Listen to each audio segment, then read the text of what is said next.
যদিও বাড়ি এসে সবাই একটু গল্প করছিলাম, তখনই জাম্বো এত কিছু নিয়ে আসে সন্ধ্যেবেলা খাওয়ার জন্য।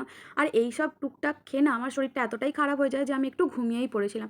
তো তারপরে জ্যাম্মা ডাকলো ডিনারের জন্য, দেখলাম সবাই এখানে রেডি। আর এতটাই টায়ার্ড ছিলাম আর ভিডিওটা কন্টিনিউ করা হয়নি। পরের দিন সকালবেলা ভুতুরানিকে দিদিভাই নিয়ে এসেছিল একটু, তো ওকে নিয়ে খেলছিলাম, যেহেতু বাড়িতে বোনেরা কেউ ছিল না, ওরা গিয়েছিল ইউনিভার্সিটি। তো দিদিভাই বললো যে ফিশ ফ্রাইয়ের ব্যাটারটা রেডি আছে, একটু তুই ভেজে দে। তো ভাজার দায়িত্বটা শুধু আমার ছিল। তো তারপরে লাঞ্চ টাইমে সবাই চলে আসে, আবার সবাই একসাথে লাঞ্চ করে নিই। তো তারপর এবার বাড়ি যাওয়ার পালা, তাই জন্য এক ভূত আর এক ভূতুকে একটু ভালো করে আদর করে নিল। আর লাস্ট ফিনিশিং আমাদের ডিসকাশন চলছিল যে নেক্সট আমরা কোথায় ঘুরতে যাব। এই দুদিন এত মজা করেছি, সেই জন্য সত্যি বলতে বাড়ি আসতে ইচ্ছা করছিল না। আসল কথা, আমরা জয়েন্ট ফ্যামিলিতে বড় হয়েছি, আমরা সব সময় হাসি মজা হুল্লোড় করেই ছোটোবেলা থেকে কাটিয়ে এসেছি।